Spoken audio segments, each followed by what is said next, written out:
Hello students, once again welcome back to your one and only most trusted Gyanjyoti coaching centre.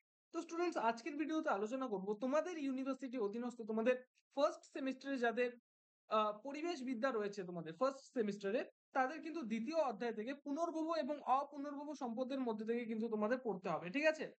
এখান থেকে কিন্তু তোমাদের অনেকগুলো MCQ আসবে, ঠিক আছে? আমি কিন্তু বিস্তারিতভাবে ওয়ান আফটার অ্যানাদার ক্লাসেস গুলো নিয়ে আসছি কিন্তু তোমাদের জন্যই, ঠিক আছে? এবং প্রত্যেকটা ক্লাসের মধ্যে কিন্তু আমি 10টা করে এমসিকিউ নিয়ে আলোচনা করছি। এবং এই যে এমসিকিউ গুলো রয়েছে, সমস্ত এমসিকিউ কিন্তু তোমরা নোট ডাউন করে নেবে, কারণ এই এমসিকিউ গুলো কিন্তু পরীক্ষায় আসার সম্ভাবনা কিন্তু প্রবল রয়েছে, ঠিক আছে? শুরু করা যাক আজকের ক্লাসটি উইদাউট ওয়েস্টিং এনি টাইম। ওকে, ফার্স্ট কোয়েশ্চেন, কোন দিনটিকে বিশ্ব পরিবেশ দিবস হিসেবে পালন করা হয়? সি নাম্বার হবে অ্যান্সার এখানে। মানে 5ই জুনকে কিন্তু বিশ্ব পরিবেশ দিবস হিসেবে কিন্তু পালন করা হয়। নাম্বার 2, আন্তর্জাতিক অরণ্য দিবস কবে পালন করা হয়? এ নাম্বার হবে অ্যান্সার, সেটা হচ্ছে 21 মার্চ। ওকে, নাম্বার 3, প্রথম বসুন্ধরা সম্মেলন কোন সালে অনুষ্ঠিত হয়েছিল? ডি নাম্বার হবে অ্যান্সার, সেটা হচ্ছে 1972। নাম্বার 4, প্রথম বসুন্ধরা সম্মেলন কোথায় অনুষ্ঠিত হয়েছিল? বি নাম্বার হবে অ্যান্সার, সেটা হচ্ছে স্কটহোম, সুইডেনের, ঠিক আছে? কিন্তু অনুষ্ঠিত হয়েছিল। নাম্বার 5, এজেন্ডা 21 কত সালে স্বাক্ষরিত হয়েছিল? এ নাম্বার হবে অ্যান্সার, সেটা হচ্ছে 1992, 1992 খ্রিস্টাব্দে এজেন্ডা 21 কিন্তু স্বাক্ষরিত হয়েছিল। নাম্বার 6, সম্পদ বলতে কি বোঝায়?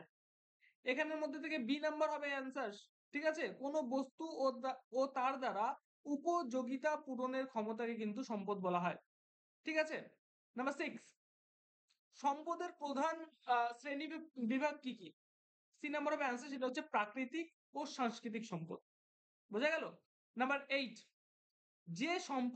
যে সমস্ত সম্পদ ব্যবহার করলেও প্রকৃতিতে তার ভান্ডার কিন্তু নিঃশেষ হয় না, তাদের বলা হয় হচ্ছে পুনর্ভব সম্পদ, আমরা সবাই জানি, ঠিক আছে?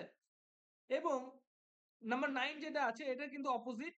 যে ধরনের সম্পদ ব্যবহার করলে প্রকৃতিতে তার ভান্ডার ক্রমশ নিঃশেষ হয়ে যায়, তাদের কি বলা হয়? সি নাম্বার অফ অ্যান্সার, সেটা হচ্ছে অপুনর্ভব সম্পদ। এবং নাম্বার 10, আজকের ভিডিওর লাস্ট কোয়েশ্চেন, সেটা হচ্ছে খনিজ তেল কি ধরনের সম্পদের উদাহরণ?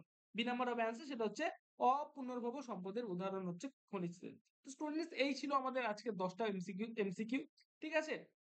এরকম ধরনের ক্লাসেস গুলো পেতে, এরকম ধরনের ইনফরমেটিভ ভিডিওস গুলো পেতে অবশ্যই আমাদের চ্যানেলটিকে সাবস্ক্রাইব করবে, পাশে থাকা বেল আইকনটিকে হিট করতে ভুলবে না, কারণ আমরা এই ইউটিউব চ্যানেলে কিন্তু এই ধরনের কন্টেন্টস তোমাদের জন্য নিয়ে আসতে থাকি।